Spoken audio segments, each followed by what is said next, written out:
Baka talikod daw, talikod daw. Oh, awa na lapok ka nang basa na lang. Nabasa na. Nauga naman dyan eh. Nauga na. Kapit na. Oh, unya pa man manguli para dili na mailhan. Di ta kasaba ni mo mama. Ay tuwa. Trapuhi mo tuhod kana ba? Kana. Ang tanga ang kuan kay aron dili ka makasab-an unya. Di ba Lin? Di ba Pau? Oh, di ba? Mo na dili mahadlok kay kuan. Maugar lagi na day. Wala ungo dun. Ha? Wala ungo. Wala ungo? Ham ungo.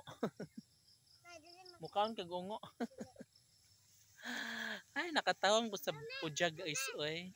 Kay nahadlok dai siya nga mabunalan na po ning abot sa balay kay tungod kay lapok ang iyang lubot basa ya short. So ano siya giamaaman nga dili lag na mailhan unya kay di man mi mutug-an ni upaw ug ni malirin. So si ate girl nag-uul na siya oh. Dili lagi na masakpan unya day. Siya nang mura ungo. Amati yan na. Ay nga wala ka siya na. Absent. Ay yung mama. Tanga to ta sa balay ta. Ato ba sa may pabahay kay para mauga na. Go. Kay gabi naman. Natur ta tambay sa pabahay. Arat na? Ah. Di lagi na makita unya. Day no? Hala kaguol sa pudya. Kaluoy pud. Abi kog di ka mahadlok day.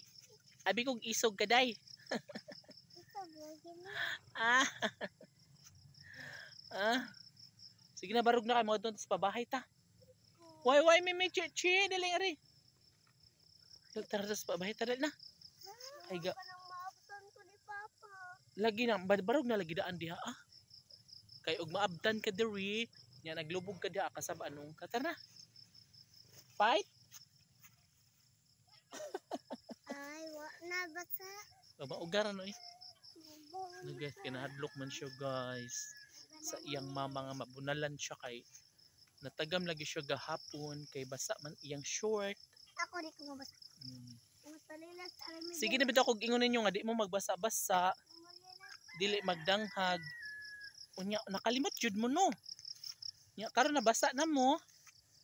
Maghilak-hilak na mo ron kay mabunalan. Di pa man wala nga ri pamtas pabahay. Aron dili ka mabunalan.